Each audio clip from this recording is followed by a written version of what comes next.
talking about leaving. Milk carton, black and white face. Smile vacant for the picture. Parents waiting in the driveway. Oh my darling Arizona.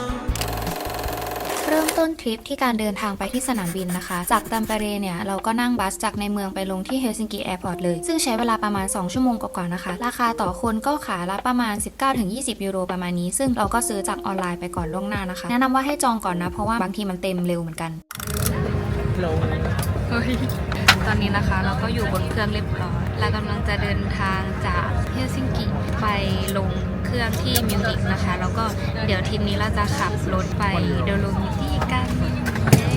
โอเคเดี๋ยวไปเจอกันที่มิวนิก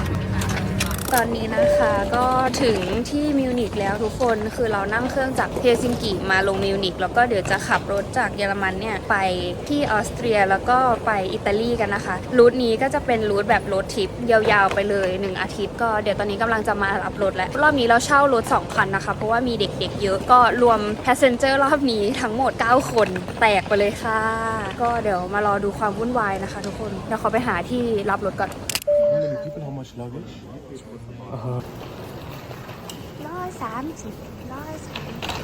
รถคันนี้นะคะที่จะอยู่กับเราไปอีก10วันเข้ามารับตรงนี้นี่ของอาราโมนะจ๊ะตอนนี้นะคะเราก็ออกมาจากสนามบินแล้วเรียบร้อยก็รถที่เราเช่าเนี่ยเราเช่าทั้งหมดตามระยะเวลาที่เรามาในทริปนี้เลยก็คือ9วันนะคะเราจะใช้รถคันนี้ขับไปที่แรกก็คือออสเตรียก่อนถัดจากออสเตรียก็จะเป็นอิตาลีนะคะพอจบจากอิตาลีปุ๊บก็จะขับกลับมาคืนที่สนามบินก็นั่งเครื่องกลับเหมือนเดิมอันนี้เราเช่ารถของอาราโมนะคะแล้วก็อันนี้คือจองมาตั้งแต่ตอนอยู่ไทยแล้วก็ถ้าหารกันก็ถือว่าโอเคอยู่เพราะว่าเราขับข้ามประเทศด้วยแล้วก็เรื่องการขับข้ามประเทศนะคะถ้าใครที่จะขับเข้าออสเตรียหรือแบบพวกสวิตเซอร์แลนด์หรือเช็กอะไรพวกนี้เขาก็จะมีบอกไว้เลยว่าเวลาเราขับข้ามประเทศพวกนี้เราจะต้องมีเป็นเหมือนสติกเกอร์หรือเป็นแบบว่าใบผ่านโทรของเขาอ่ะซึ่งเราลงทะเบียนออนไลน์ไปเพราะว่ามันง่ายกว่าเนาะวิธีแมนนวลกว่านั้นก็คือไปแวะซื้อตามแก๊สสเตชันก็ได้เพราะเมื่อกี้ตอนเราถามพนักงานที่ตรงที่เช่ารถเขาก็บอกว่าแบบยูก็ไปซื้อที่แก๊สสเตชันตอนก่อนถึงโทรก็ได้แต่เราลงทะเบียนออนไลน์ไปเลยละกันง่ายกว่าโทรเนี่ยมันก็สามารถซื้อได้เป็นแบบรายวันก็ได้หรือใครที่อยู่นานก็ซื้อมันจะมีแบบวันเดย์10เดย์อะไรอย่างเงี้ยแต่เราซื้อเป็น10วันไปเลยเพราะว่าราคามันถูกกว่าเพราะว่าเดี๋ยวเราก็จะต้องขับกลับเข้ามาทางนี้อีกอยู่ดี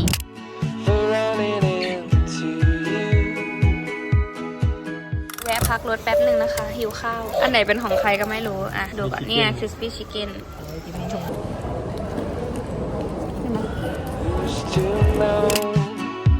What happens when the world ends? At least this is an okay bar.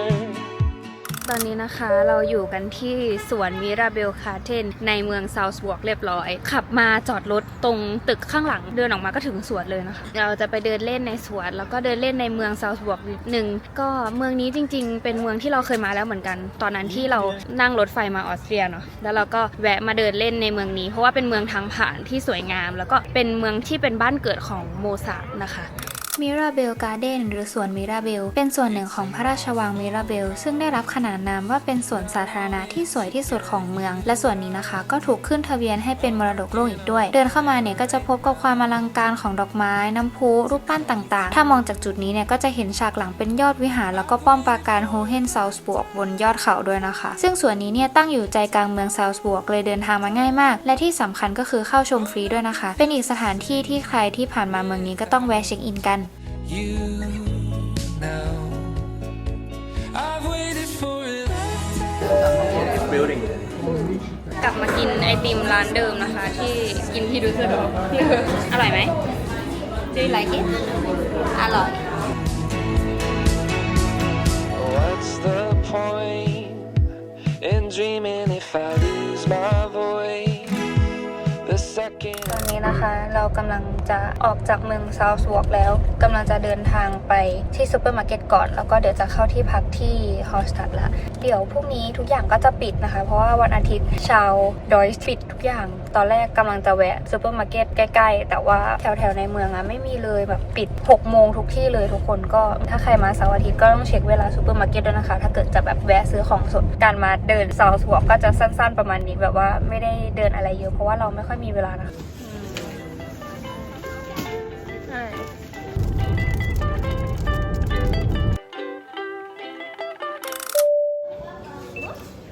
ตอนนี้ถึงที่ฮอสตัดเรียบร้อยนะคะเดี๋ยวจะให้ดูที่พักคร่าวๆนะคะขออนุญาตพากย์เสียงนะคะทุกคนเพราะว่ามีความเจ้าแจ้วมากๆก็ห้องพักนะคะก็จะมีเป็น2ชั้นข้างล่างก็จะเป็นแบบโซน living นะคะแล้วก็มีระเบียงซึ่งไม่ได้ใช้เพราะฝนตกทั้งวันก็อดใช้ไปตามระเบียบนะคะชั้น1เนี่ยก็จะมี1ห้องนอนแล้วก็มีห้องน้ำในตัวนะคะอันนี้เป็นห้องน้ำใหญ่ก็แบบมีอ่างอะไรอย่างนี้แล้วก็จะมีเป็นชั้น2นะคะชั้น2ก็จะมี3ห้องนอนอันนี้เป็นห้องนอนแรกนะคะซึ่งก็จะเป็นห้องนอนที่ไม่มีห้องน้ำในตัวแล้วก็อันนี้เป็นห้องนอนที่2ซึ่งเป็นห้องนอนของเราเองก็คือห้องนี้ก็จะมีห้องน้ำในตัวห้องน้ำก็จะไซส์กระทัดรัดประมาณนี้เป็นแบบชาวเวอร์ห้องที่3เนี่ยก็จะเป็นห้องที่ค่อนข้างใหญ่หน่อยนะคะแล้วก็มีห้องน้ำในตัวเหมือนกันส่วนตรงกลางก็จะเป็นห้องซาวน่าแล้วก็มีชาวเวอร์ให้นะคะอันนี้ก็แบบห้องนอนที่2ก็มาใช้ตรงนี้นั่นแหละก็วิวดีคุ้มค่าราคา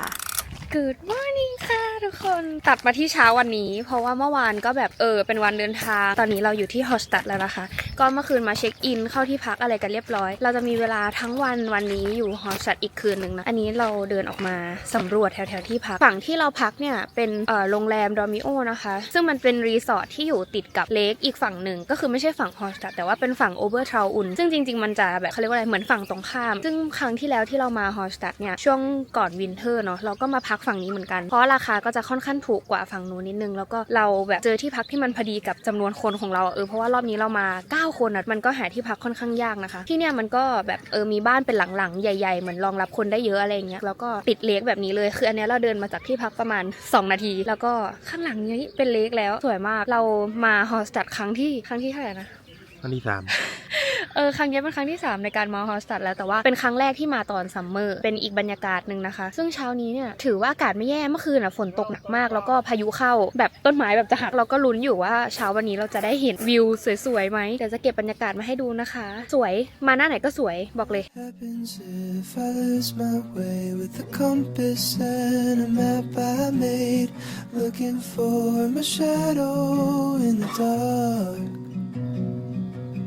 What happens if I look for you with the compass and my เราเจอน้องอยู่บนนั้น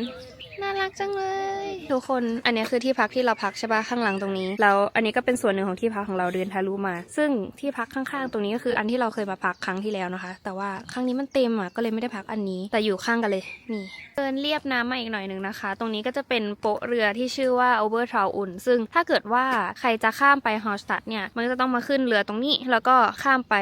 จุดที่เป็นแบบทัวริสต์สปอตก็จะอยู่ฝั่งนู้นนะคะแล้วก็ราคาก็ต่อเที่ยว11ตอนนี้มันน่าจะขึ้นราคาแล้วมั้งตอนนั้นเราไม่แน่ใจว่าราคานี้ไหมแต่ว่าปัจจุบันก็คือราคานี้นะคะต่อเที่ยว11แล้วก็ไปกลับ15ยูโรแต่ครั้งที่แล้วที่เรามาเนี่ยเราก็ไม่ได้นั่งเรือเหมือนกันนะแบบตอนนั้นเรานั่งรถเหมือนเป็นเขาเรียกเหมือนเป็นแวนนั่งออกไปเพราะว่าราคาค่อนข้างแรงแล้วก็ใช้เวลานานกว่านะคะเรือมันจะแบบรอบมันไม่ค่อยถี่มากแล้วก็ใช้เวลาจากโอเวอร์ทาวน์อุนข้ามไปฮอสตัดก็ประมาณแบบ 20-30 นาทีประมาณนี้แต่ว่ารอบนี้เราก็เช่ารถกันมาก็อาจจะไม่ได้นั่งเรืออีกเหมือนกันแต่ก็ให้ไว้เป็นข้อมูลนะคะ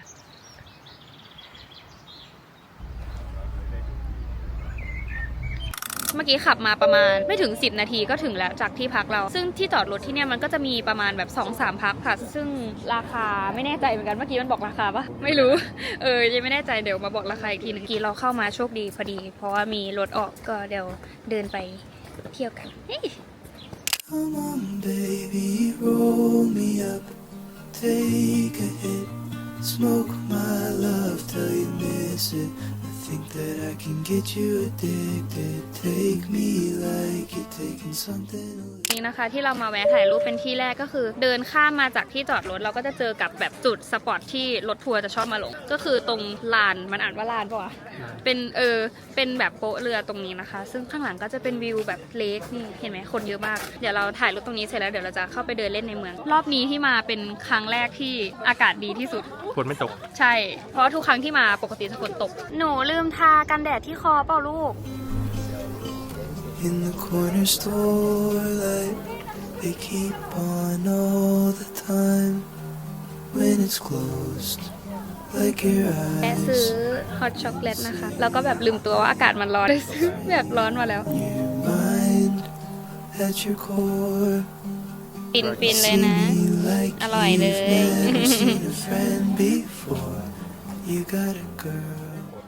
ว้าว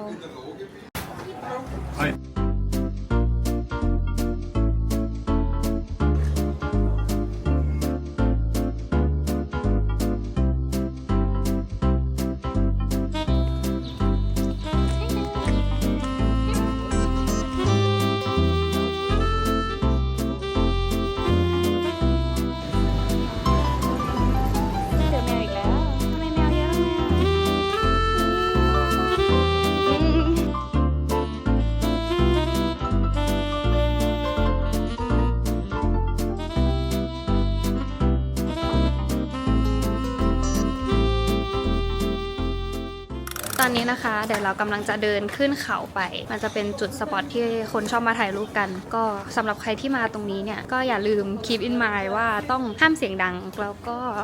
พยายามอย่าแบบ make noise หรือพยายามอย่าไปรบกวนคนที่เขาอยู่ที่นี่นะคะเพราะว่ามันเคยมีกรณีที่แบบก่อนหน้านี้ที่เขาเอาไม้มากั้นตรงจุดถ่ายรูปข้างบนตรงนั้นเพราะว่าคนทัวริสต์แบบเยอะแล้วก็คนแบบว่าเหมือนแบบไปเสียงดังรบกวนอะไรเงี้ยค่ะ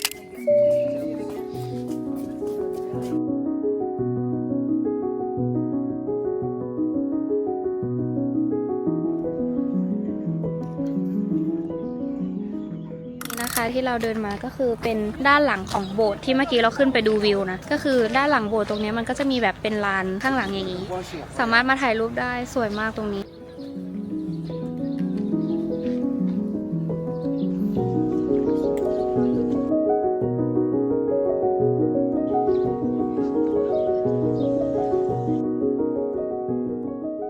กลับมากินร้านเบอร์เกอร์ร้านเดิมนะคะ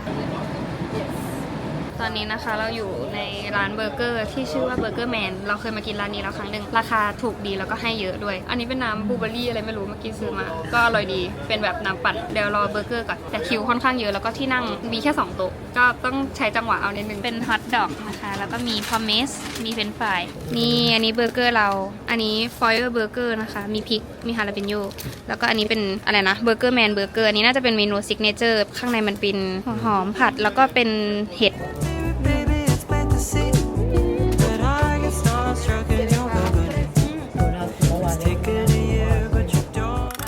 กินข้าวเสร็จแล้วเรากำลังจะมาซื้อตั๋วนั่งกระเช้าขึ้นไปดูวิวข้างบนกันก็คือตอนนี้จริงๆเด็กๆกับพี่สาวเราอะไปที่เหมืองเกลือเรียบร้อยแล้วแต่ว่าเรากับผู้สวอีก2ท่านก็คือเดี๋ยวจะขึ้นไปดูวิวเฉยๆแบบว่าจะไม่ได้เข้าเหมืองเกลือนะคะก็ถ้าคนที่จะเข้าเหมืองเกลือด้วยแล้วก็รวมตัวรถที่ขึ้นไปกลับก็จะประมาณ40 ยูโรนะคะถ้าเป็นอดัลต์แต่ว่าถ้าเป็นเด็กก็จะราคาลดลงมาอีกนิดนึงแล้วก็ถ้าเกิดคนที่จะขึ้นกระเช้าไปเพื่อดูวิวเฉยๆไปกลับก็คนละประมาณ20ที่ซื้อตั๋วก็จะอยู่ข้างในตรงนี้นะคะเดินเข้ามาอยู่ตรงข้ามร้านเบอร์เกอร์เมื่อกี้เลย Thank you Told you this was temporary, didn't I? But you changed my mind like the weather when I saw you wearing my sweatshirt. Told myself I was here. ตอนนี้ขึ้นมาถึงแล้วนะคะใช้เวลาขึ้นรถรางมาแบบประมาณไม่นาน 2-3 นาทีแต่ว่ารถรางแบบสูงมากว้าวตรงนี้เป็นแบบสกายวอล์กนะคะซึ่งวิวด้านขวาตรงนี้ก็คือทั้งเลคฮอลสตัดสวยมากสำหรับใครที่สายลุยอยากไฮกิ้งก็เหมือนจะมีทางไฮกิ้งขึ้นมาด้วยนะคะนี่ใช่โอ้แต่ทางเราขอขึ้นรถรางละกันไม่ไหวเดินต่อไปเพื่อไปดูวิวมันสวยมากทุกคนแนะนำให้ขึ้นมาเลยอะ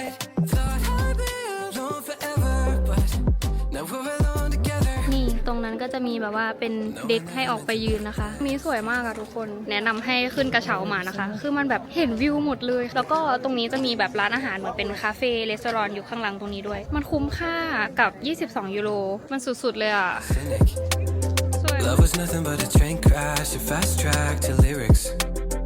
Yeah, I guess you gotta make plans to break them one. Look at you. ตอนนี้นะคะแล้วก็ขึ้นมานั่งบนคาเฟ่ก็จะแบบเป็นฟิลร้านอาหารแล้วก็มีขนมเมื่อกี้สั่งขนมไปแล้วก็มานั่ง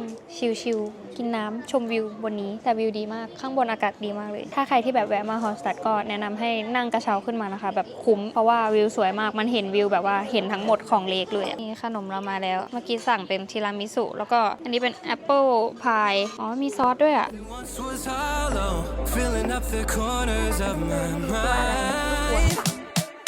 Told you this was temporary. ช็อปข้างล่างก็จะมีขายแบบเกลือจากเหมืองเกลือที่นี่ด้วยนะคะแต่แบบสังเกตว่าเกลือที่นี่มันมีความขาวอะทุกคนดูดิมันแบบว่าเป็นประกายแบบเหมือนคริสตัลเลยอะเกลือจากเหมือง 7,000 ปี มีเกลือให้ชิมด้วยไหนขอชิมหน่อย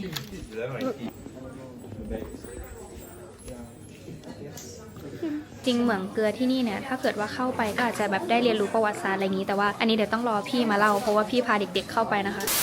อันนี้นะคะเราก็เอาภาพบรรยากาศในเหมืองเกลือมาฝากกันไปขโมยฟุตเทจจากพี่เรามานะก็คือก่อนเข้าไปเนี่ยก็จะมีชุดเซฟตี้ให้เปลี่ยนก่อนเป็นชุดขาวๆแบบนี้นะคะซึ่งภายในเหมืองเนี่ยเขาก็จะเล่าประวัติเหมืองเล่าว่าเกลือเกิดขึ้นมาได้ยังไงอุปกรณ์ทำงานในเหมืองต่างๆซึ่งพี่สาวเราบอกว่าเหมืองเนี่ยมันก็จะลึกลงไปเรื่อยๆนะคะเขาก็ไม่ค่อยแนะนำให้เอาอุปกรณ์อิเล็กทรอนิกส์เนี่ยออกมาใช้เพราะว่ามันอาจจะพังได้เพราะข้างล่างเนี่ยมันมีความเค็มสูงมากๆนะคะข้างในก็จะมีโซนนึงที่เป็นสไลเดอร์หน้าตาแบบนี้เพื่อที่จะลงไปในชั้นที่ลึกขึ้นนะคะซึ่งสไลเดอร์ไม้อันนี้เนี่ยก็เป็นทางลำเลียงเกลือที่ปัจจุบันเขาก็ยังใช้อยู่จริงๆแล้วก็ตอนขาออกเนี่ยก็จะนั่งรถไฟเล็กๆแบบนี้เพื่อออกจากเมืองนะคะใครที่มาฮอลสตัดเนี่ยก็แนะนำเลย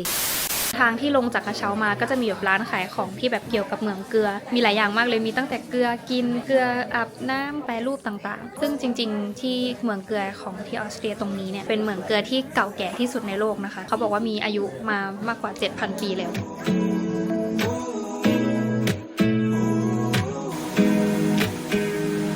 ตอนนี้นะคะเดี๋ยวเรากำลังจะไปเช่าเรือแล้วก็ขับเรือล่องรอบๆกันเพราะว่าที่นี่เนี่ยเขาก็จะมีเป็นแบบให้เช่าแบบว่ามีแบบอิเล็กทริกโบ๊ทแล้วก็มีเป็นเรือพายเป็นคายักอะไรเงี้ยก็เดี๋ยวเราไปเช่าเป็นอิเล็กทริกโบ๊ทค่ะเหมือนราคาจะประมาณครึ่งชั่วโมง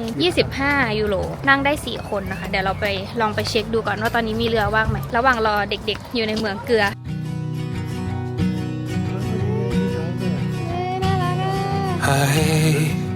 เขาบอกว่าอีก10 นาทีอากาศจะไม่ดีเขาก็เลยปิดเรือแล้วอดเศร้าแป๊บจะมาจ่ายค่าที่จอดรถนะคะตอนเข้ามาจะมีเป็นเหรียญให้หยอดเดี๋ยวมาดูว่าค่ารถเท่าไหร่ไหนจะเข้าไปไหม12 ยูโรโอ้ก็โอเคนะเราจอดทั้งวันเลยนี่ราคาค่าจอดรถนะคะยิ่งจอดนานก็ยิ่งถูกเหมือนเหมาไป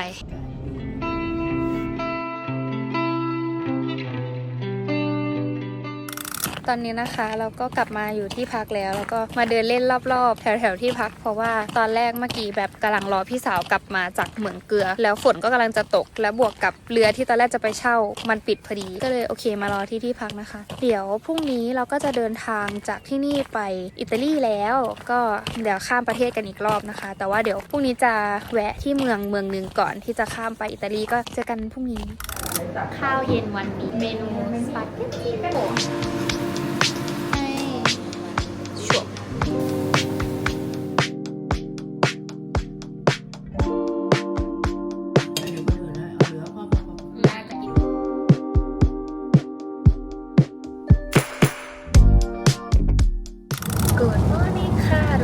วันนี้นะคะก็เดี๋ยวเราจะขับรถต่อจากฮาลสตัดไปที่อิตาลีกันซึ่งรูทนี้เนี่ยที่เราจะไปรูททริปกันก็คือเดี๋ยวเราจะขับขึ้นโดโลมิตีนะคะซึ่งเป็นแบบทางตอนเหนือของอิตาลีก่อนที่เราจะเข้าอิตาลีเนี่ยเราจะแวะอินสบรูกก่อนก็คือเป็นเมืองทางผ่านนั่นแหละเมืองอินสบรูกก็เป็นอีกเมืองหนึ่งที่น่าแวะเหมือนกัน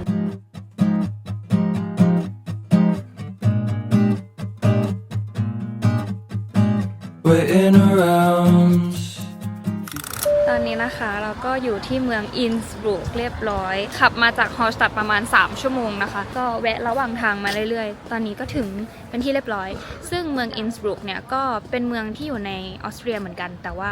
อยู่ในรัฐไทโรไม่แน่ใจว่าอ่านว่าทิโรหรือไทโรนะคะก็เป็นเมืองหลวงของรัฐนี้ก็เป็นอีกเมืองหนึ่งที่แบบนักท่องเที่ยวค่อนข้างเยอะซึ่งชื่อเมืองอินสบรูกนะคะคำว่าอินส์เนี่ยเป็นชื่อแม่น้ำซึ่งเมืองเนี่ยก็คือพาดผ่านโดยแม่น้ำอินส์คำว่าบรูกก็คือแบบบรูเคอร์คือแปลว่าสะพานใช่ไหมก็คือรวมกันอินสบรูกก็คือแปลว่าสะพานที่ข้ามแม่น้ำอิน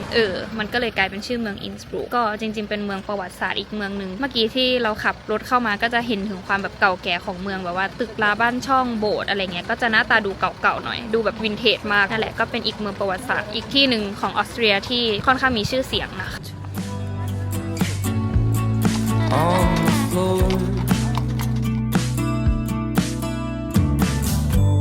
Cause I feel haunted in my bedroom.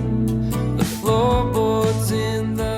นี่นะคะเราก็อยู่แบบตรงกลางสแควร์ของเมืองอินสบรูกตรงนี้เป็นโอทาวน์นั่นแหละแล้วก็ข้างหน้าเราตรงนี้นะคะก็เป็นบาลคอนี่ที่หลังคาจะเป็นโกลเด้นรูฟหรือหลังคาทองคำเป็นหนึ่งในจุดแลนด์มาร์คของเมืองอินสบรูกสร้างขึ้นเพื่อฉลองการสมรสครั้งที่2ของจักรพรรดิในสมัยนั้นมีลักษณะเป็นระเบียงสไตล์โกธิกยื่นออกมาจากตัวอาคารแล้วหลังคาเนี่ยก็ทำมาจากกระเบื้องทองแดงชุบด้วยทองซึ่งเมื่อก่อนเนี่ยเขาก็ใช้ระเบียงตรงนี้ไว้เพื่อชมการแสดงหรือว่าชมกิจกรรมต่างๆที่จัดตรงลานสแควร์ด้านหน้าตรงนี้นั่นเองตอนนี้นะคะเราก็เดินมาตรงสปอตที่เป็นเขาเรียกว่าเป็นจุดขายของเมืองนี้ละกันก็คือบริเวณที่มีบ้านสีที่แบบอยู่ตรงริมแม่น้ำนะคะตอนนี้น้ำในแม่น้ำก็จะแบบน้ำป่าไหลหลากนิดนึงทุกคนดูข้างหลัง เพราะว่าช่วงนี้พายุเข้านะคะจริงๆถ้ามาช่วงแบบพีคไฮซีซั่นก็อาจจะได้เห็นน้ำเป็นแบบสีเขียวสีฟ้าอะไรอย่างนี้แต่ว่าตอนนี้ก็จะเป็นน้ำสีนี้ไปก่อนแต่ว่าข้างหลังก็ยังสวยอยู่นะเพราะว่ารอบๆเมืองอินสบรุกเนี่ยก็จะเป็นเทือกเขาแอลป์ทั้งหมดเลยนะคะ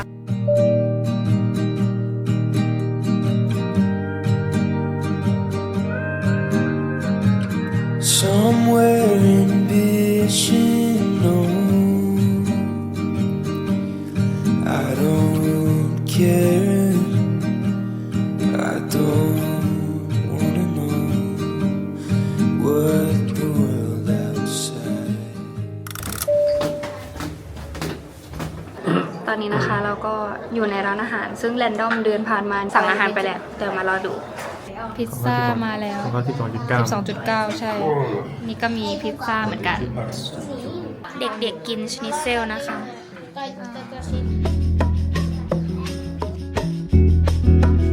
อันนี้เป็นพาสต้าของเราเองน่ากินมาก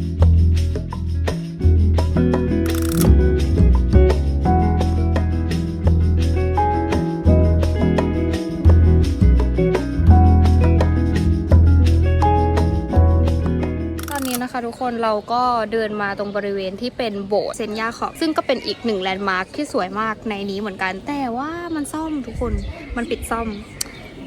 หัวจะปวดคือการที่มาเที่ยวตอนช่วงซัมเมอร์เนี่ยก็อาจจะต้องทำใจนิดนึงเพราะว่าส่วนใหญ่เขาก็จะแบบว่ามีการคอนสตรักชั่นเกิดขึ้นตอนช่วงซัมเมอร์นะเพราะว่าอากาศมันแบบก่อสร้างได้แล้วอะไรเงี้ยซึ่งตอนนี้ก็คืออดเข้าเพราะว่ามันซ่อม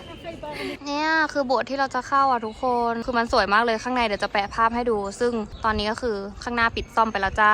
อดตอนนี้นะคะเราก็เดินเที่ยวในเมืองอินสบรุกเสร็จเรียบร้อยแล้วก็สวยดีนะคะแล้วก็เมืองก็แบบน่ารักแต่แบบเสียดายที่น้ำมันสีไม่ค่อยสวยแต่ว่าไม่เป็นไรยังดีที่ฝนไม่ตกนะคะก็เดี๋ยวเราจะมุ่งหน้าไปที่พักที่อิตาลีกันแล้วต้องใช้เวลาจากนี่ไปประมาณ1.5 ชั่วโมงNot a life that I choose. Use and อันนี้จะเป็นด่านผ่านทางเข้าอิตาลีนะคะมันก็จะเป็นตู้แบบนี้เราต้องจ่ายตังค์ตรงนี้ใช่ก็เอาเงินสดหยอดหรือจ่ายบัตรก็ได้ ยูโรจ่ายบัตร ใช่ นะ จ่ายบัตรไปง่ายๆอะต้องเอาใบเสร็จปะเอาได้เลยโอเคไป ไม่มีใบเสร็จให้อ่ะ ไม่มีมันเปิดให้แล้วจบอันนี้คือการผ่านทางเข้าอิตาลี when I make you look my way, I wanna be someone you can lean on when the week gets hard. เมื่อกี้นะคะตอนที่เราผ่านด่านข้ามประเทศอิตาลีใช่ไหมด่านนั้นนะก็คือเสีย11 ยูโรอันนั้นก็คือจ่ายไปแล้วแล้วพอเราขับมาอีกสักพักหนึ่งมันก็จะมีอีกด่านหนึ่งนะคะอันนี้ไม่แน่ใจอาจจะแล้วแต่เส้นทางน่าจะเป็นเหมือนด่านทางด่วนแล้วก็ให้เรารับบัตรมาซึ่งบัตรหน้าตาเป็นอย่างนี้เป็นแบบกระดาษยาวๆเดี๋ยวเราจะต้องเอาอันเนี้ยจ่ายเงินตอนออกอารมณ์เหมือนเป็นแบบว่ารับมาก่อนแล้วก็ไปจ่ายทีหลังก็อาจจะแล้วแต่ว่าใครไปออกทางไหนอะไรอย่างงี้เนาะก็เป็นข้อมูลเผื่อแบบใครโรดทริปเหมือนกันนะคะอันนี้น่าจะเป็นนี่ที่สอดทิกเก็ตอ๋อจ่ายตังค์สวยจัง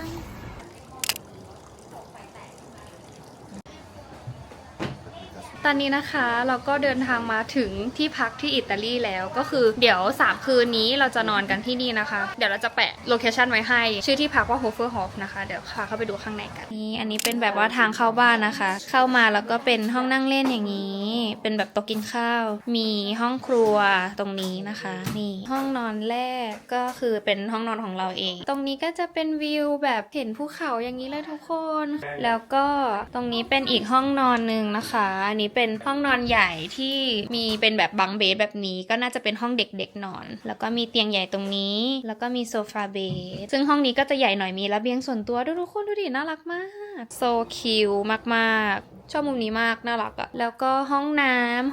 ของห้องนี้ก็จะเป็นประมาณนี้ห้องน้ำดูดีนะเนี่ยดูแบบใหม่มากตรงนี้น่าจะเป็นซาวน่าหรือเปล่าใช่ตรงนี้เป็นซาวน่านะคะซาวน่าแฟนซีมากดูไฟซาวน่าใหญ่เหมือนกันนั่งได้แบบทั้งครอบครัวแล้วก็ตรงนี้เป็นอีกห้องนอนหนึ่งนะคะเป็นห้องนอนที่อยู่ตรงแบบทางเข้าเมื่อกี้มันเดินทะลุออกไปได้แล้วก็อันนี้ก็เป็นห้องน้ำของห้องนอนนี้นะคะหน้าตาคล้ายๆกันส่วนห้องเราที่ไม่มีห้องน้ำก็จะใช้ห้องน้ำกลางตรงนี้นะคะก็มีชาวเวอร์เหมือนกันนี่เดี๋ยวเราจะพาไปดูรอบๆที่พักกันนะคะเพราะว่าที่พักตรงนี้ เด็กๆสนุกเลยนะ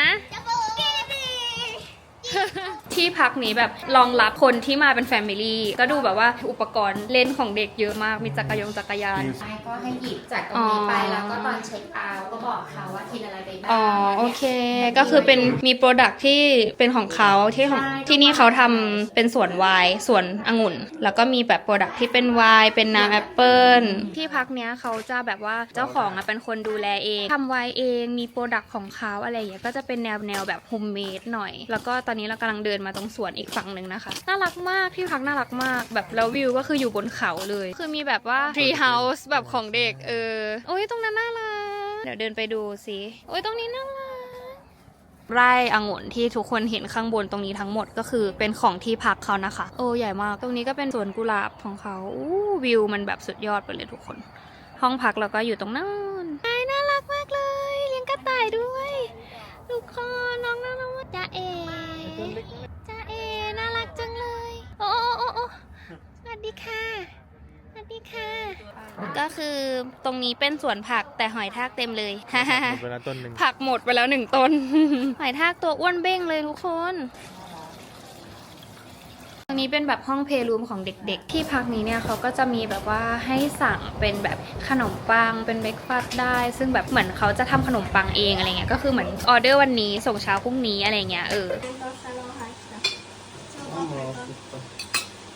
Good morning ค่ะทุกคนวันนี้นะคะเป็นวันที่2ที่อยู่ที่อิตาลีนะคะเมื่อวานเราก็ขับรถมาจากอินสบรุกจากออสเตรียเนาะแล้วก็เข้าที่พักอะไรเรียบร้อยวันนี้เดี๋ยวเราก็จะไปเที่ยวเต็มวันกันนะคะซึ่งเช้าวันนี้เนี่ยก็เมื่อกี้กินข้าวอะไรเสร็จเรียบร้อยแล้วก็เราซื้อแบบของมาทำกินง่ายๆแบบกินแซนด์วิชที่บ้านอะไรเงี้ยก็ประหยัดไปได้1 มื้อซึ่งสถานที่ท่องเที่ยวหลักๆของเทือกเขาโดโลมิตี้หรือโดโลไมต์เนี่ยก็คือจะต้องนั่งเคเบิลคาร์ขึ้นไปซึ่งมันก็จะมีหลายจุดให้ขึ้นนะคะแต่ว่าเดี๋ยววันนี้เราจะเลือกจุดที่สำคัญที่สุดก่อนเพราะว่าอากาศยังโอเคอยู่เพราะว่าเราแบบดูเวเตอร์แล้วเหมือนพรุ่งนี้จะฝนตกหนักนะคะก็เลยเดี๋ยวจะไปอันที่เป็นไฮไลท์ที่สุดก่อนก็คือตรงเชเคดาเดี๋ยวจะต้องขับรถไปจากที่พักประมาณครึ่งชั่วโมงนะคะจะบอกว่าตอนแรกทุกคนกะซัมเมอร์กันมากไม่มีใครเอาเสื้อกันหนาวที่มันแบบหนามาแล้วเมื่อกี้เช็คอากาศก็คือแบบว่าบนยอดเขาประมาณ6 องศา ก็มีแค่นี้มีแจ็คเก็ตตัวเดียวค่ะก็เดี๋ยวมาดูว่าจะรอดไหมทุกคนดูทางลงที่พักเมื่อวานก็ขึ้นมาทางนี้แหละโอ้โหขึ้นดอยบ้านเรานั่นเอง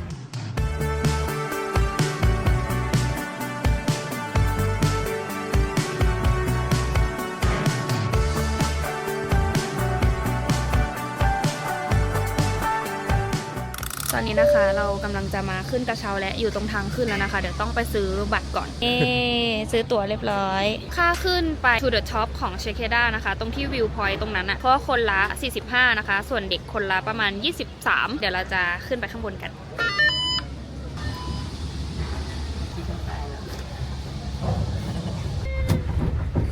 ขึ้นมาแล้วโยเขาบอกว่าที่นี่เนี่ยเป็นแบบ World Heritage UNESCO อะไรสักอย่างก็เป็นอีกจุดไฮไลท์หนึ่งที่คนที่มารูทโดโลมิตี้ก็ต้องแวะเชเคดานะคะเป็นไฮไลท์สปอตเลยแหละแล้วก็กระเช้าที่ขึ้นเชเคดาเนี่ยมันจะมีจุดตรงกลางอันหนึ่งแล้วก็ข้างบนยอดเชเคดาอันหนึ่งซึ่งเดี๋ยวเราจะต้องไปเปลี่ยนกระเช้า1 สต็อปนะคะ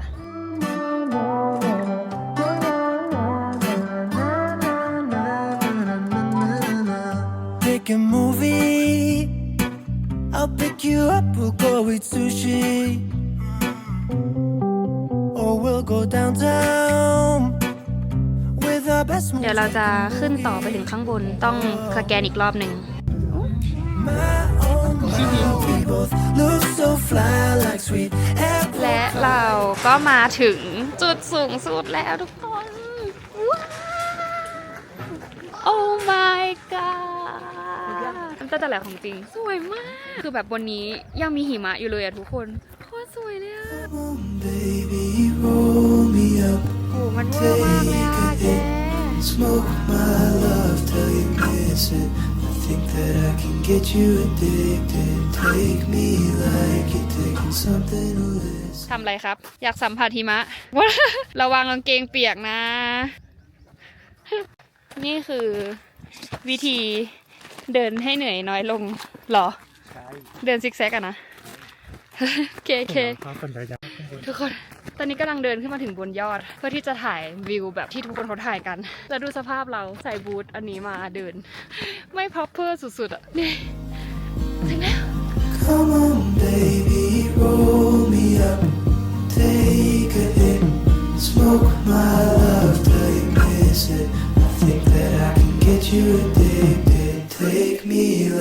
you're taking something illicit. ตอนนี้เราก็ถึงสปอตตรงนี้แล้วนะคะ แต่ว่าน้องก้อนเมฆหนึ่งก้อนนี้ยังคงอยู่ เราจะรอน้องออกไปก่อน หวังว่าน้องจะออกไป เราจะได้เห็นเขาเต็ม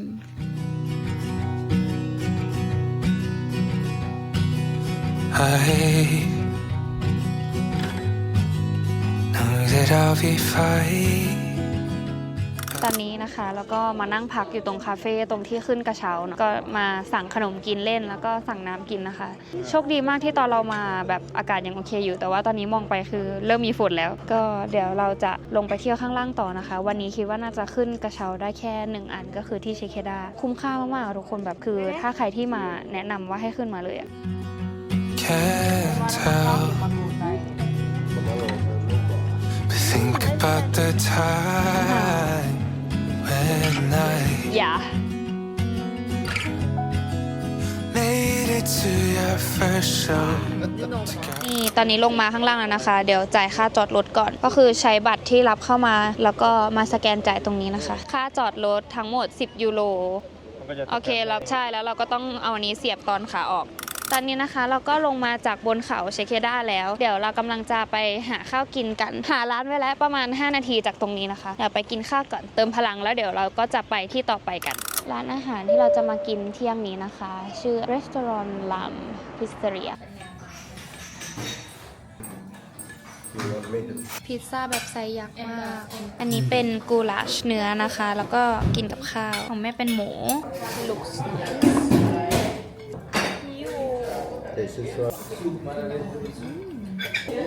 อร่อย กับปลาไม่เหนียว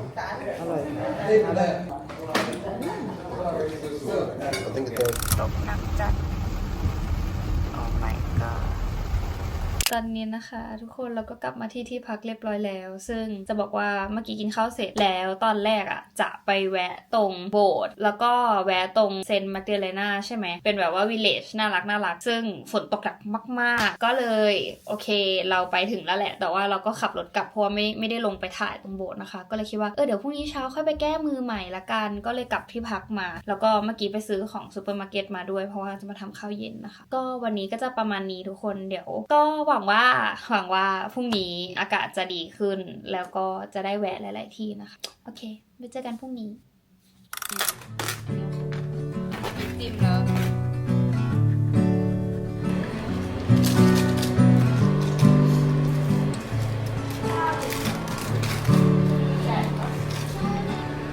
The smoothest stone, sitting with the river storm, glimmer with the white of passing light in this unknown.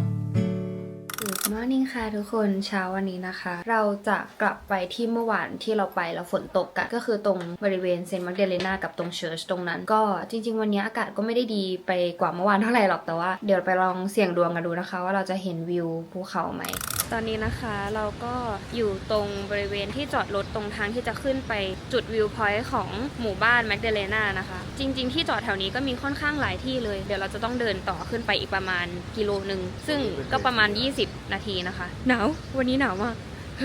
What happens if I lose my way with a compass and a map I made? ทุกคนตอนนี้กำลังเดินขึ้นไปบนจุดวิวพอยต์นะคะซึ่งทุกคนเห็นไหมมันมีเส้นทางเดินเราต้องไปข้างบนนู่น สู้ตายปะเดินอีก20นาทีจริงๆตรงนี้ก็คือเป็นหมู่บ้านหนึ่งนะคะที่มีวิวพอยท์ที่สวยมากแล้วก็มันจะเห็นภูเขาที่เป็นภูเขาหินข้างบนตอนนี้เราก็ลุ้นอยู่ว่าจะเห็นไหมเพราะว่าเมฆหมอกมันเยอะเหลือเกินน้องทำไมตัวกลมเนี้ยมันขัดตัวมันอยู่เหรอมันทำอะไรอ่ะน้องวัวเต็มเลยตัวเบอเริ่มเลยอ่ะทุกคนอันนี้คือระหว่างทางเดินขึ้นไปทางนู้นนะคะเป็นฟีลแบบช่วงเวลาศึกษาธรรมชาตินิดนึง I'm a shadow in the dark. What happens if I look บวก for ข้างหน้านี้สวย you มาก with a compass and my tennis shoes and find you holding someone else's heart?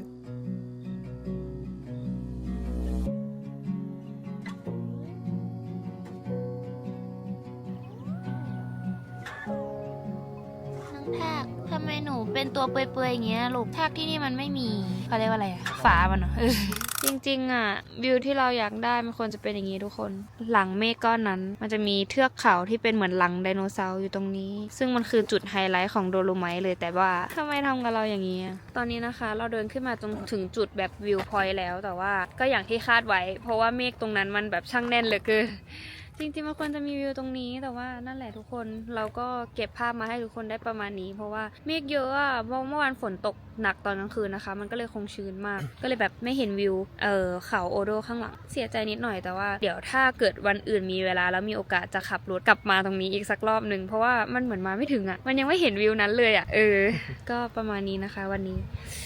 ไม่แน่ใจว่าตอนเย็นจะได้ไปไหนไหมเพราะว่าอากาศไม่ค่อยดีเท่าไหร่ก็นั่นแหละเอาภาพบรรยากาศไปประมาณนี้นะทุกคนตอนนี้นะคะเราก็ลงมาจากบนเขาแล้วก็อยู่ในตัวเมืองบริกเซนนะคะหรือว่าภาษาอิตาลีคืออะไรนะ เบรสเซน เบรสทนช่างมันเถอะเลิกอ่านเอาเป็นว่าอ่านเป็นบริกเซนไปละกันก็ตอนนี้น่าจะอยู่ในกลางดาวน์ทาวน์นะคะก็จะมีแบบร้านค้ามีคาเฟ่ก็เดี๋ยวเราก็จะไปหาคาเฟ่นั่งกินขนมกันกรุบกริบนะคะข้างล่างอากาศดีกว่าข้างบนเยอะเลย ตรงนี้แบบ20 องศา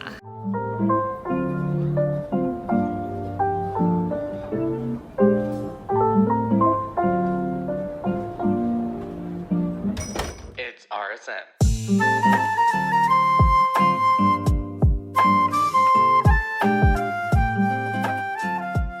ตอนนี้อยู่อีกคาเฟ่หนึ่งนะคะเมื่อกี้ไม่ค่อยมีเบเกอรี่ให้กินแต่ร้านนี้มีเบเกอรี่เดี๋ยวจะมาซื้อเบเกอรี่เพิ่มแล้วค้นพบน้ำที่นี่ถ้าไม่ถูกก็ไม่รู้อ่ะอันนี้คือเป็นน้ำชาพีชมั้งขวดละเท่าไหร่นะ 1.6 แล้วแบบ1 ลิตรหา1 ลิตรครึ่งด้วย 1.5 ลิตร what the heck ทำไมถูกจังอะร้านนี้ขนมเยอะ วันนี้ร้านส้มไม่ร้านนี้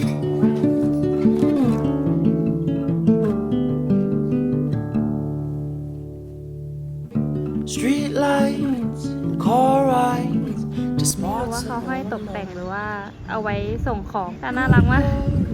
เป็นแบบกระเช้า blankets in the cold.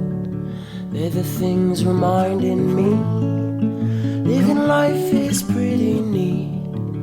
And across my mind run the reasons why it's a blessing just to be.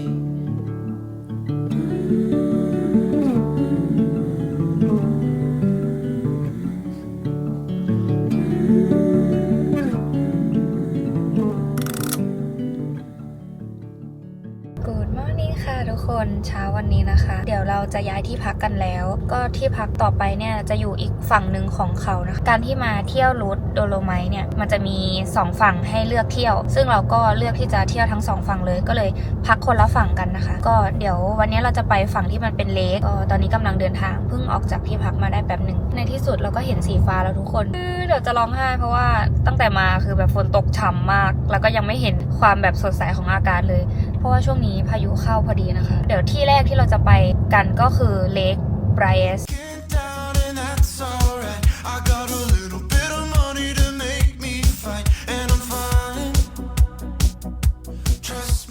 ตอนนี้นะคะเราก็เดินทางมาถึง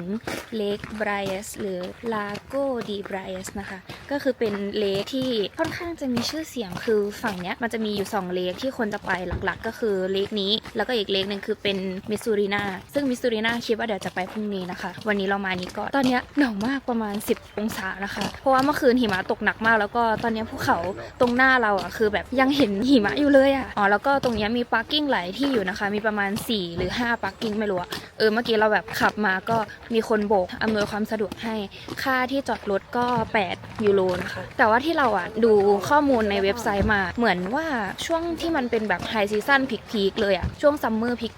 เหมือนจะเอารถส่วนตัวเข้ามาได้แค่แบบน่าจะพาร์กิ้งนอกๆนะคะแล้วก็ต้องไฮกิ้งเข้ามาอะไรเงี้ยก็อันนี้ไม่แน่ใจถ้าใครมาช่วงไฮซีซั่นก็ต้องเช็คกันอีกทีนึงโอเคเดี๋ยวเราเดินเข้าไปดูข้างในกัน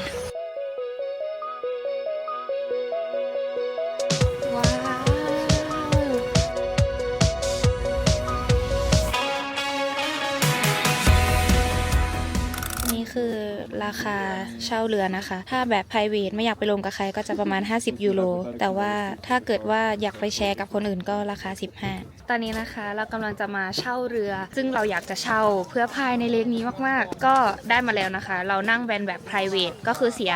45นาทีเสีย50ยูโรนะคะแต่ว่ามันก็จะมีแบบถ้าเกิดอยากไปแชร์กับคนอื่นก็จะถูกลงหน่อยแต่ว่า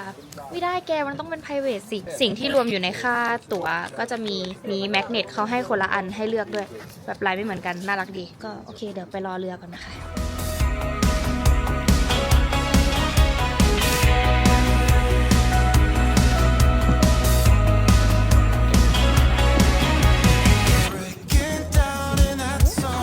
พายเรืออีกแล้ว ทริปนี้พายเรือ2 รอบแล้วนะ เย้เราลงมาแล้วนะคะแม่อยู่นู่น แม่ซูมอยู่แม่ซูมถ่ายรูปอยู่ ปามาไม่ยอมลงมาบอกว่าให้เขาไปกันเป็นคู่งงมากอุตส่าห์ขึ้นได้ตั้ง5 คนวิวสวยมากทุกคนคือถึงแม้ราคาจะรุนแรงไปนิดนึงแต่ว่าก็ต้องให้อะเนาะมันคือแบบเล็กที่แบบเป็นสปอตในฝันนะหุยแต่ภูเขามันอยู่ใกล้หน้ามากจริงคือเนี่ยเลือกเลยว่าจะให้หยุดตรงไหนอยู่แค่เนี้ยสวยมากเลยอะ Let's just ignore the news.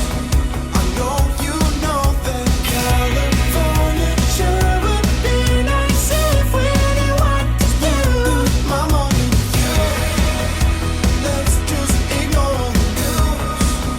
I know you know that California sure would be nice if we really wanted to. Making out and that's alright. I feel a beat in my chest. กำลังจะกลับแล้วฟ้าเปิดสวยจัง Trust me this time. If you just believe me, you'll see I got to deceive me. It's the ตอนนี้นะคะเราก็มาที่เมืองคอร์ติน่านะคะก็ขับออกมาจากเล็กประมาณเกือบชั่วโมงหนึ่งมาแวะกินข้าวแล้วก็เนี่ยจะมาเดินเล่นในเมืองนี้กันเมืองน่ารักมากแล้วก็แบบวิวเมืองคือแบบภูเขาล้อมรอบเลยสวยมากนี่ถึงร้านข้าวแล้วร้านนี้โอ้โหทำไมหน้าตาดูเวอร์น่ากินอ่ะนี่พิซซ่านะคะ thank you อันนี้เป็นลาซานญ่านะคะอันนี้เป็นซุปกุ้งแล้วก็คือนั่งกินกับวิวนี้คนดูวิวข้างหลัง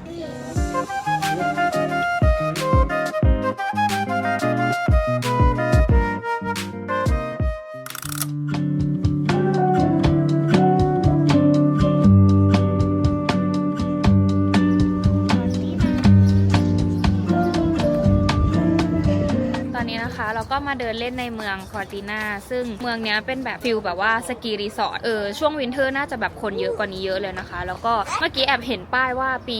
2026 มันจะมีโอลิมปิกใช่ไหมน่าจะเป็นกีฬาโอลิมปิกหน้าหนาวเนี่ยแหละแล้วก็เมืองคอร์ติน่าเนี่ยเป็นโฮสต์ซิตี้ด้วยก็โอ้แปลกใจเหมือนกันเพราะว่าเป็นเมืองเล็กๆแต่ว่าเมืองนี้สวยมากก็เลยคิดว่าอ๋อเขาอาจจะแบบเลือกเมืองที่วิวดีอะไรอย่างนี้เมืองน่ารักมากแบบล้อมรอบด้วยเขาอะ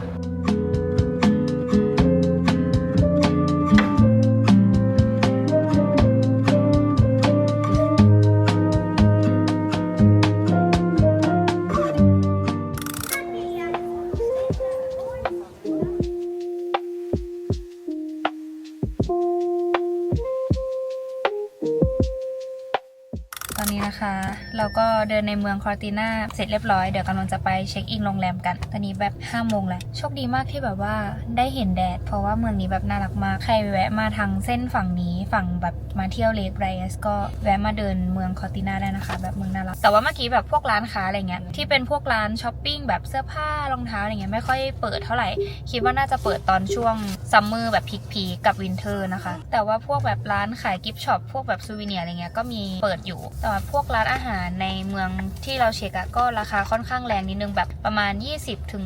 40 ยูโรต่อหัวอาจจะเป็นเพราะว่าเป็นเมืองท่องเที่ยวเป็นพวกสกีรีสอร์ทก็เลยราคาแรงนะคะโอเคเดี๋ยวไปเช็คอินโรงแรมกัน I used to get so insecure with you, it's different. Yeah, just something about you makes me so sure. Don't know what it is, but you make me wanna stay. Take a leap of faith. I know that you're safe. I know that.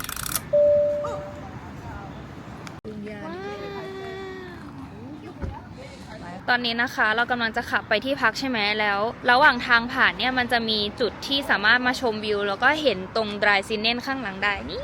เมื่อเช้าผ่านทางนี้แล้วแหละแต่ว่าเมื่อเช้าแบบเมฆมันเยอะแล้วก็มองไม่เห็นเขานะคะแต่ว่าตอนขากลับฟ้าเคลียร์พอดีก็เลยแวะมาถ่ายรูปนะคะตรงนี้มันก็จะเป็นไอ้3 พีคข้างหลังเนี่ยสำหรับใครที่แบบไม่ได้ขึ้นไปเดินบนนั้นก็สามารถมาถ่ายวิวจากข้างล่างตรงนี้ได้นะคะตอนแรกเรากะว่าจะไปเดินแต่ว่ามันใช้เวลาไฮกิ้งแบบนานเกินไปแบบประมาณ3 ชั่วโมงแล้วรูทมันค่อนข้างที่จะไกลก็มีทั้งผู้สูงวัยและเด็กก็เลยไม่ได้ไปนะคะก็มาถ่ายวิวข้างล่างแทนสวยเหมือนกัน You'll be my parachute, baby. Know you'll catch me whenever I fall. I fall. It's like my laces untied, got me tripping right into your arms. Your arms. Headed straight down through the night clouds. So is my heart bounce 10,000 feet, but you're my parachute, baby. Know you'll catch me whenever I fall. I know you got me.เก่งมากลากไปเลยเข้าไปเลยหลังรถนี่ต้อง grocery run แบบรันจริงๆเพราะว่าอีกครึ่งชั่วโมงร้านจะปิดแล้วให้ไวค่ะสวยจ้า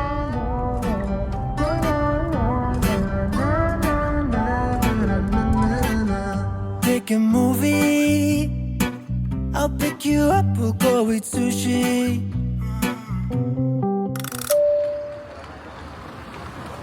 ตอนนี้นะคะถึงที่พักเป็นที่เรียบร้อยแล้วก็ที่พัก2 คืนที่เหลือที่อิตาลีนะคะเราจะพักที่นี่ชื่อโรงแรมว่า Hotel Rainer นะคะซึ่งโรงแรมเนี้ยมันจะมีเหมือนแบบว่าตรงเมนโรงแรมก็คือจะอยู่ห่างออกไป2 กิโลนะคะส่วนตรงนี้ก็คือเป็นแบบว่าเหมือนเป็นวิลล่าคือมันจะหน้าตาไม่เหมือนกันแล้วก็ราคาไม่เหมือนกันเดี๋ยวเราจะพาไปดูห้องกันนะคะโอ้ nice place oh thank youห้องนู้นห้องใหญ่ ห้องน่ารักมากมีห้องครัวอันนี้เป็นห้องใหญ่อีกห้องหนึ่งนะคะว้าวเป็นแบบว่ามุมโค้งพอดีเลยนี่อันนี้ก็คือเป็นเตียงคือทุกห้องจะมีแบบเนี้ยมีโซนลิฟวิ่งแบบนี้แล้วก็มีห้องครัวเล็กๆทุกอันเลยนี่อันนี้เป็นแบบห้องครัวตอนนี้เขากำลังจะพาไปดูส่วนอื่นของที่พักนะคะตรงนี้เป็นดาดฟ้าของเขานะคะก็คือหลังเราอยู่ข้างๆตรงนี้แต่ว่าก็คือเดินทะลุมาได้แล้วก็มาดูวิวตรงดาดฟ้าได้วู้แล้ววันนี้แดดดีพอดีว้าวสวยมากนี่อันนี้คือห้องของเรานะคะมีที่นั่งตรงนี้คือเลเยอร์มันจะไม่เหมือนกันสักห้องเลยแต่ว่าการตกแต่งจะคล้ายๆกันมีเทอร์เรสออกไปข้างนอกทุกคนดูแล้วแบบเราก็จะเห็นวิวนี้เลยทุกคนนะโอ้ my god คือแบบวิวห้องเราคือแบบ the best สุดยอดด้านหลังเขาตรงเนี้ยคือไรเซนเนนเมื่อกี้ที่เรามานะคะแล้วก็ตรงนี้ก็คือเป็นทาวน์ของเมืองเซ็กเซนซึ่งเขาบอกว่าจริงๆเมืองเซ็กเซนแบบเซนเตอร์ของมันก็คืออยู่บริเวณนี้แหละเนี่ยมันจะมีโบสถ์อยู่ตรงนี้นี่เห็นไหมอันนี้ก็คือเป็นแบบว่าเซนเตอร์ของเมืองนี้นะคะสวยมากอันนี้เป็นห้องน้ำในห้องเรานะคะก็จะโชว์ให้ดู1 ห้องละกันแบบเต็มๆเพราะว่าห้องอื่นมันก็แบบคล้ายๆกันแต่ว่าเลเยอร์ไม่เหมือนกันนี่อันนี้เป็นห้องนอนเรานะคะนี่น่ารักมากซึ่งจริงๆห้องนึงก็คือนอนได้4 คนอ่ะแบบมีบังเบสตรงนี้ด้วยนี่ห้องครัวคือแบบว่า full equip kitchen มากมีตู้ล้างจานมีเมื่อกี้มีตู้เย็นอยู่ตรงนี้ตู้เย็นเล็กๆนี่จานมีอุปกรณ์ให้หมดเลยนี่ก็ถือว่าครบครันนะกุ๊กกูจ๊ะเอ๋โอ้ยวิวมันเวอร์ไปไหมแกสวยเกินตอนนี้กำลังฟินกับวิวที่พักอยู่คือเป็นวิวที่สวยที่สุดตั้งแต่เคยพักมาแล้วนี่ไม่เห็นสวยมากแบบประทับใจมากๆสุดๆคือสวยแบบฟินแบบดีมากเลยอ่ะทุกคนสามารถมองวิวนี้ได้ทั้งวันเลยอ่ะดีมาก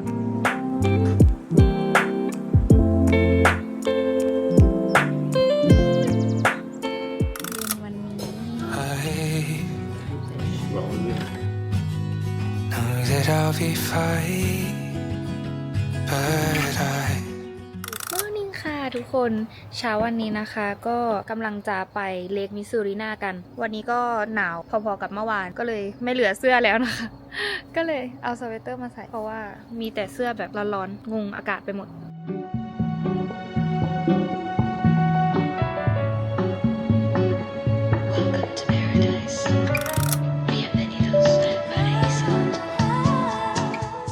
คนเราก็อยู่ที่เลคมิสซูรินาเรียบร้อยนะคะฝนลงนิดหน่อยแต่ข้างหลังสวยมากเดี๋ยวให้ดูวิวคือตรงนี้มันจะเป็นเลคที่ใหญ่กว่าเลคไรแอสนิดนึงแล้วก็จะเป็นแบบยาวๆจุดขายก็คือจะมีแบบโรงแรมที่เก่าแก่อยู่ตรงนี้นะคะเป็นโรงแรมสีเหลืองที่แบบว่าถ้าเวลาเซิร์ชอะมันก็จะเห็นไอ้รูปโรงแรมเนี้ยกับภูเขาข้างหลัง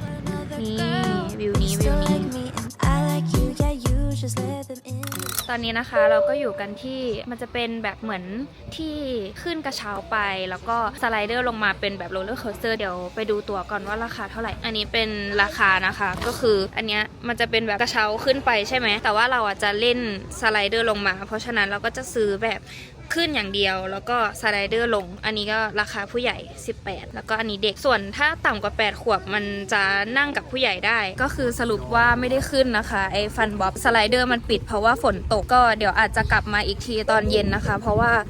ตอนนี้เขาบอกว่ามันเปียกมันก็เลยอาจจะอันตรายนิดนึงก็เดี๋ยวกลับมาอีกทีตอนเย็นแต่ตอนนี้จะกลับไปโรงแรมก่อน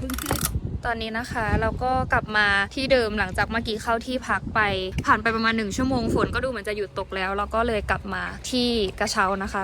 ไม่รู้ว่าจะขึ้นได้ไหมเดี๋ยวไปเช็คก่อนนะคะว่าโรลเลอร์โคสเตอร์เปิดไหมนี่นะคะทุกคนคือสิ่งนี้ที่เราจะมาเล่นกันสรุปว่ามันเปิดนะได้ขึ้นแล้วก็มันก็จะเป็นรางสไลด์ลงมาจากข้างบนนะคะโอเคเร็วเย่นี่เราต้องขึ้นเคเบิลคาร์ไปนะคะไปแล้วแต่กระเช้าอันนี้ดูไม่น่ากลัว We are going up ไม่รู้ว่าขึ้นไปสูงแค่ไหนเหมือนกันนะคะแล้วทุกคนดูรางสไลด์มันดิเนี่ยคือเราจะต้องสไลด์รางเนี้ยลงมาจุ๊บเดี๋ยวมารอดูกันว่าจะใช้เวลากี่นาทีทุกคนช็อกแป๊บคือรางมันอยู่ไหนวะตัวสตาร์ทจุดสตาร์ทมันอยู่ไหนวะมันไกลมากเลยอะดูดิแบบอย่าบอกนะว่าตรงนั้นน้ำเต็มเลยจ้าเอทุกคนเรายังช็อกอยู่เพราะว่ารางมันไกลมากนี่นั่งมาประมาณ5นาทีแล้วยังไม่ถึงเลย จุดสตาร์ทอยู่ไหนฮัลโหลเราขึ้นมาถึงข้างบนแล้วนะคะทุกคนดูวิวดิว้าวนี่เดี๋ยวเราจะไปเล่นอันนี้ฟันบ๊อบพร้อมยังสบายเหมือนมันเก่งคือทุกคนอันนี้มันแบบว่ามันไกลมากมันแบบมันเป็นหลายกิโลมันไม่ใช่เหมือนม่อนแจ่มอันนี้มันไม่ใช่เล็กๆอันนี้คือของจริงทุกคนดูวิวดิคือมันแบบหายไปเลยอ่ะ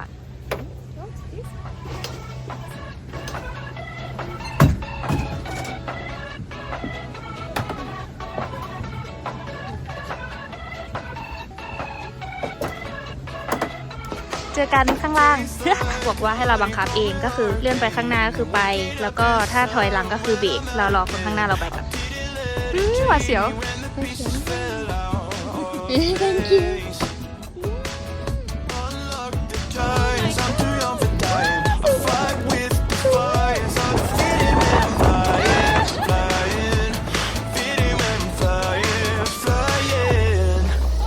Something never comes, road trips and shotguns, sunshine on my skin, smile is kicking in, vibes are in the air, jumping everywhere, endless nights, summer's on my mind.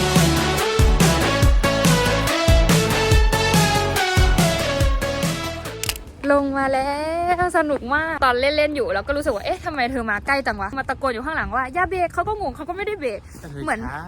คือเหมือนตัวเราอะมันเบาไว้ทุกคนแล้วแบบตอนจะออกตัวคือเรากำลังจะออกตัวใช่ปะแบบเลื่อนไปข้างหน้าปุ๊บมันไม่ไปเว้ยพนักงานก็แบบมาช่วยเข็นเพราะว่าตัวเบาเกินแบบพิษลงมาเร็วมากเพราะว่ามันตัวหนักกว่าเราแบบ2เท่าอะแล้วเธอมาใกล้เขามากแบบจริงๆเราน่าจะอยู่ห่างกันนิดนึงโอเคเดี๋ยวเรากลับไปที่พักแล้วนะคะโดยรวมคือดีมากคุ้มตอนนี้นะคะเราก็มาที่Family Resort Diner ก็คือเป็นแบบว่าส่วนกลางคืออันนี้เหมือนเป็นโฮเทลหลักที่เราอยู่มันจะเป็นแบบเหมือนอันย่อยของเขามีแบบพวกสปามีสวิมมิ่งพูลอะไรเงี้ยตอนนี้เด็กๆไปว่ายน้ำกันอยู่นะคะเดี๋ยวลองไปเช็คดูว่าในโรงแรมมีฟาซิลิตี้อะไรบ้าง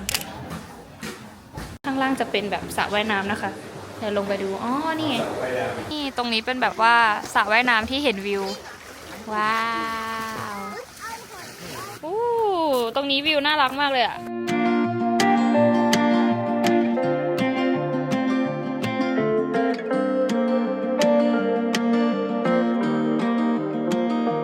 How many burgers and fries did we eat on takeaway nights? How many miles did we burn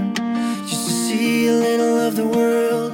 How many times did we say we'll forever be this way? How many days did we spend wishing we would never have to end? We weren't perfect for each other, but we were running away from another. น่ารักอ่ะ คือตรงเนี้ยเป็นบริเวณที่ยังอยู่ในที่พักอยู่นะคะ เนี่ยตรงนี้เป็นแบบว่ามี tree house ให้เด็กๆขึ้นไปเล่นได้ด้วย มันเดินตามมานะเนี่ยรู้ปะข้าวเย็นวันนี้นะคะ เราก็มากินที่ร้านนี่มาแล้ว อันนี้เป็นชนิตเซลนะคะ กินไม่หมดชัวร์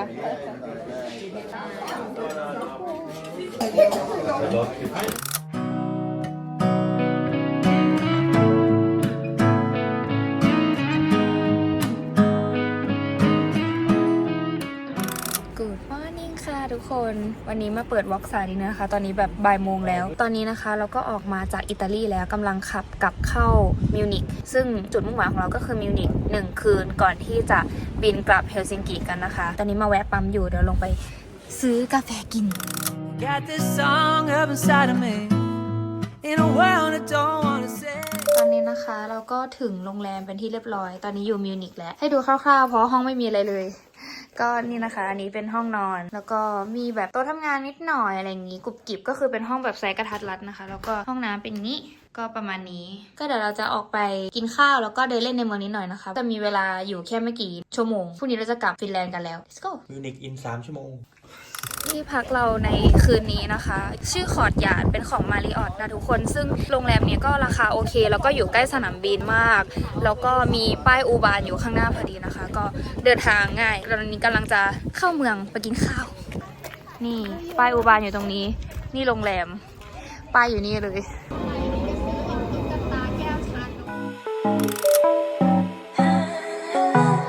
กลับมากินร้านเดิมนะคะร้านหมุนเดี๋ยวปักโลเคชั่นไว้ให้ร้านนี้ข้าวมันไก่อร่อยข้าวมันไก่มีส้มตำ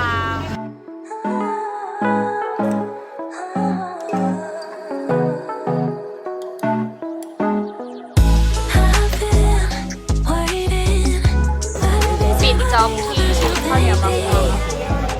บรรยากาศมิวนิกตอนฝนไม่ตกอุ้ยมีคนเตะบอลแรนดอมโคตรกลับมาซื้อช็อกโกแลตร้านเดิมที่ชอบกินนะคะชื่อร้านว่าเบลูกานี่ร้านนี้เข้าไปข้างในกัน